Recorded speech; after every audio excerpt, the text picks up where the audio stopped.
All right, welcome everybody to another episode of the Local Government Insights podcast, modernizing government leadership, your source and insight for local government technology. My name is Brendan Middleton, and today we'll be speaking to Michael Payton about how today's citizens deserve a digital court experience and how technology is providing a more streamlined jury experience for citizens.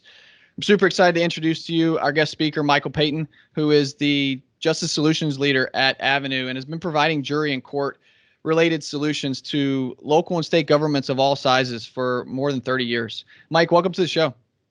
Hey, great. Happy to be here. Thanks for asking me. Look forward to it. Absolutely. Thanks, Mike. So real quick before we get started, Mike, would you just give us a high level background, a little bit about yourself, experience in the industry? Yeah, I've been in the space for over 3 decades. Don't let the boyish good looks fool you. Um, I've been around a while. I started, I guess, the late '80s. We began to work directly on the court product. Our first product, I founded a company. We developed a court case management system. We took it to market. We relatively quickly became successful. I grew that company over about a 15, 16-year period, and then sold that company to a larger company.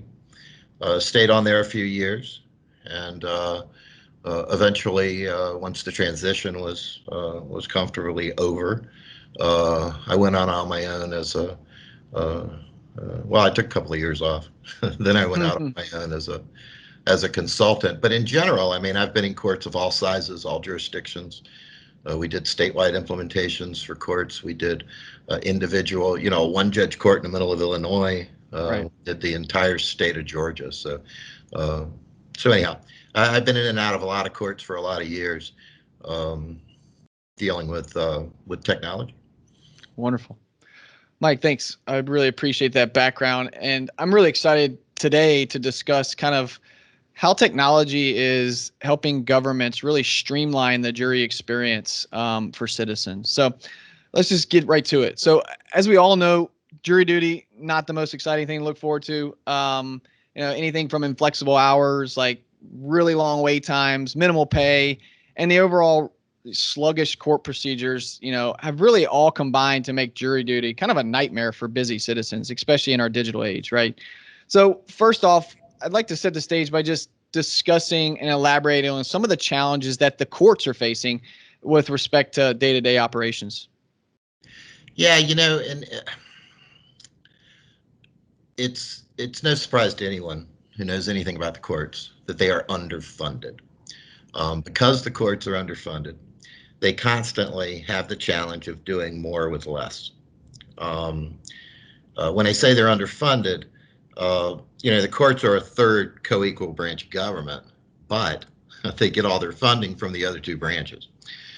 So it's no surprise that from time to time, as the economy is up and down, as tax revenues are up and down, as COVID comes along, for any number of reasons, the courts have to do more with less.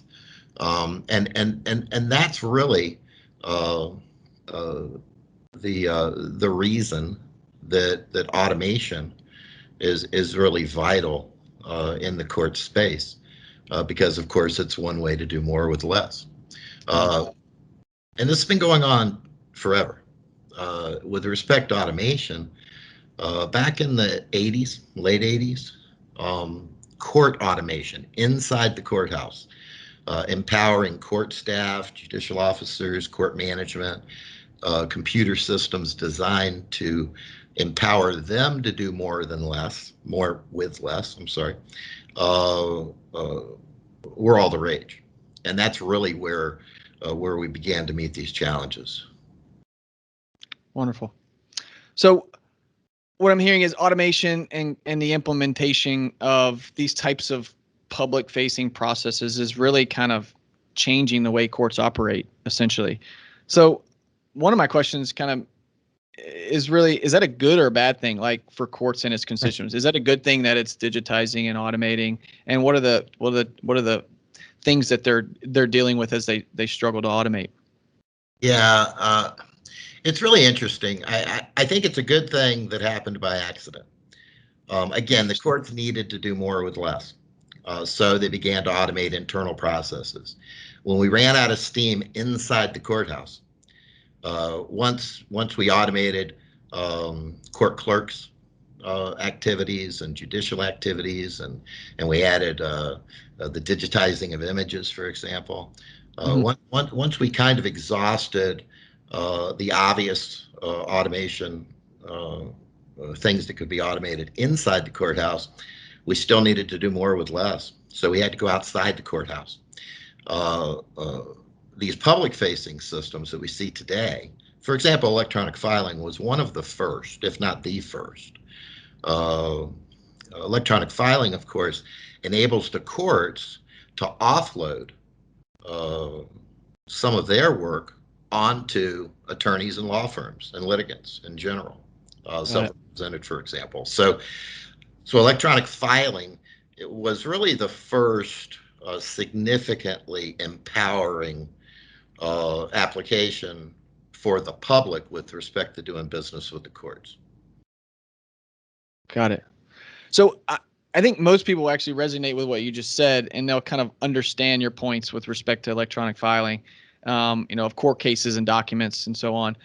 Can you elaborate a little bit further on some of the other processes and kind of situations where this type of constituent empowerment philosophy may prove beneficial for the courts? Yeah, jury comes to mind. You mentioned jury early on. There is a lot of activities with a typical jury, with the typical jury process. There are a lot of court staff involvement if you don't provide public-facing applications to the jurors. Let me just give you an example. I like to tell the story about when I travel. I'm traveling right now.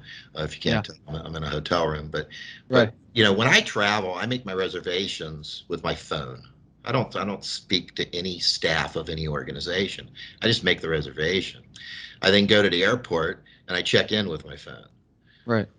I then get on the plane using my phone as a boarding pass. When I arrive at the other end, I pick up my bags using my phone as my claim check. I then use my phone to get an Uber to the hotel. And because I made the reservation on my phone at the hotel, my phone is now the key to the room. I don't even stop at the counter, and I go straight to my room.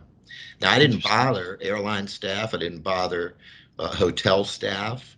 I didn't need a skycap, for example, to check my bags. I did all that myself. And that's good for me as a traveler, but it's also good for those organizations because they, in essence, by providing me that application, they've offloaded some of their work onto me. And I'm happy to have it because it makes for a more efficient, dare I say, pleasurable experience. The same thing with jurors. If we can empower the jurors through public-facing applications to qualify themselves from home instead of filling out a paper form, for example, to get qualified or disqualified, which is what they may be hoping for. If we can empower them to do that in their pajamas at home or in their car using their phone, using a public-facing app, they can get qualified without, again, being a burden on overburdened court staff. And it's at their convenience. So it's a win-win.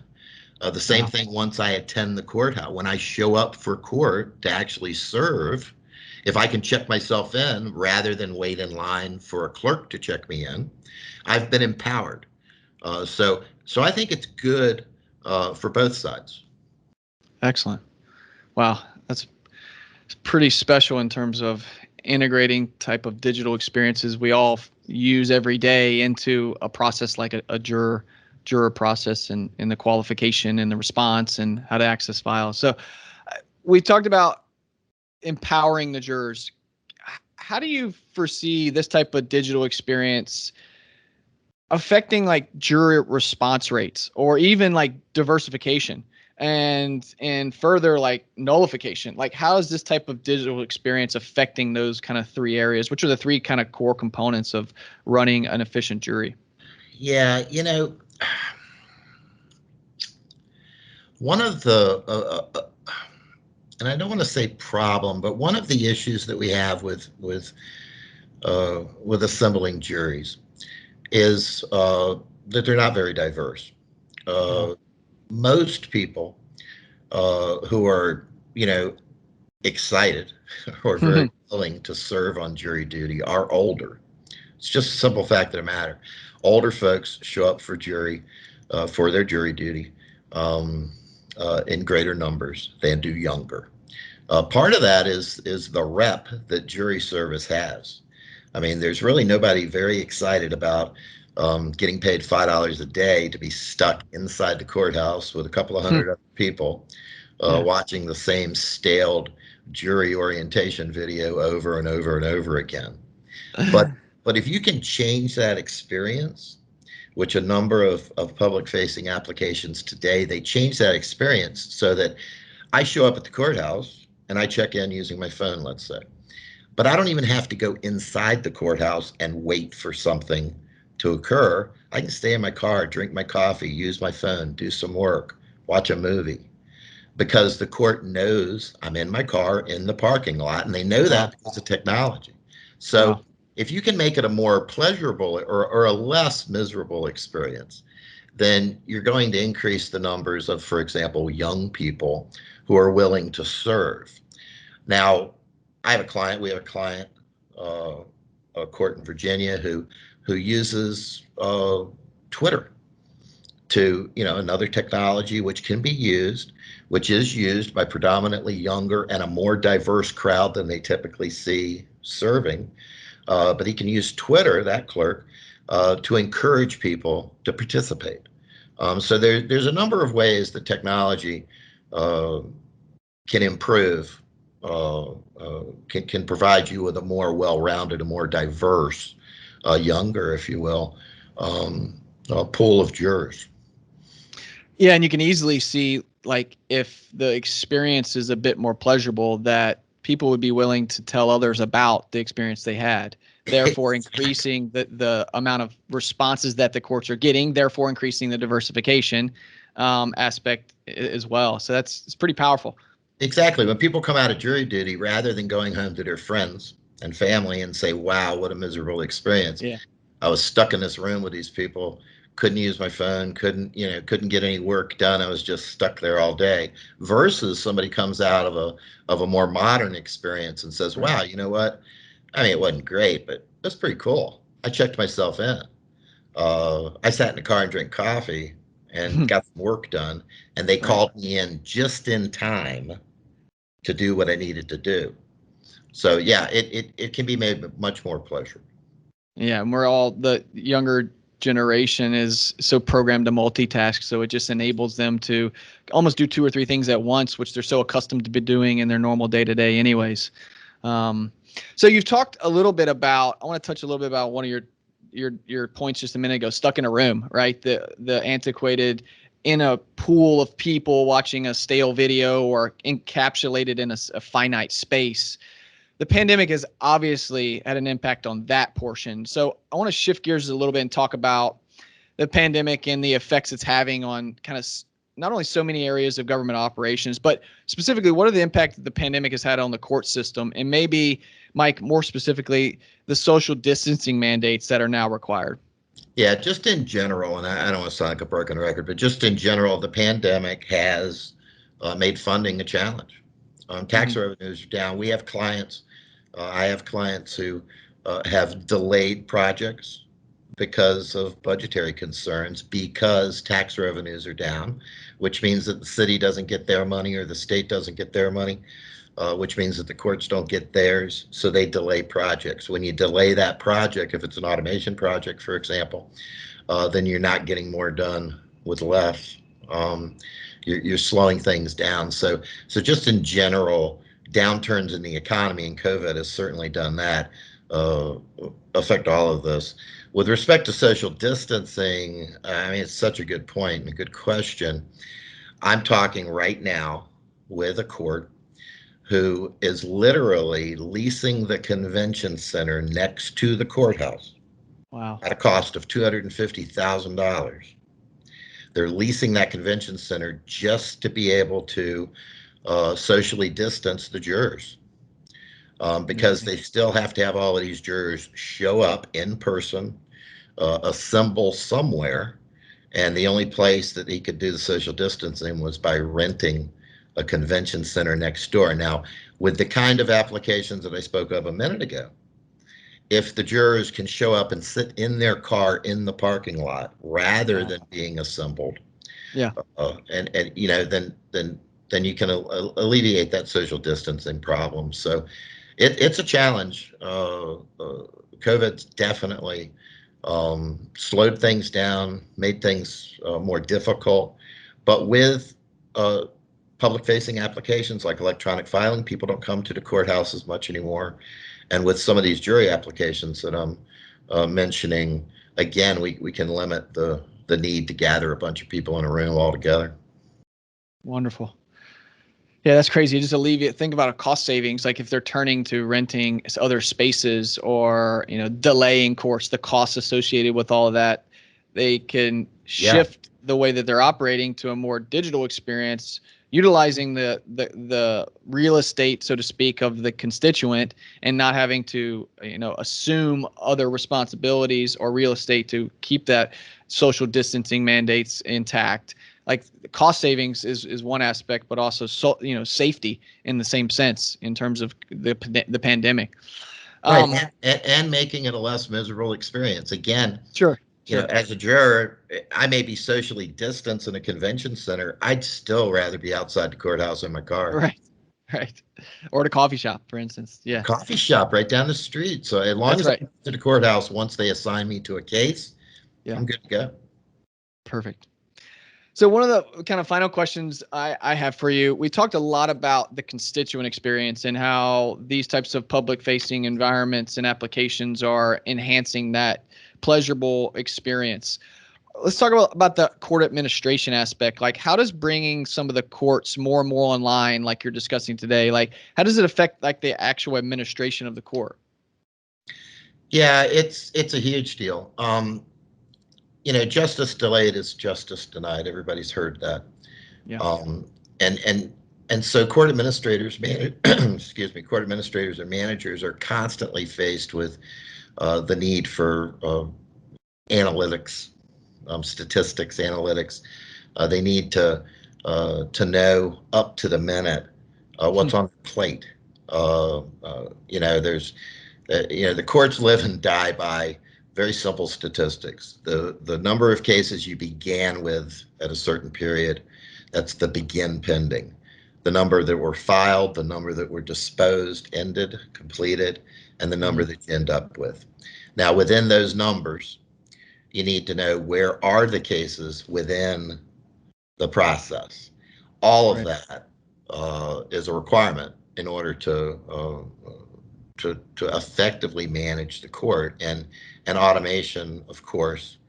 All of that information is a byproduct of automating not only court staff but also the public in general and the court's constituents.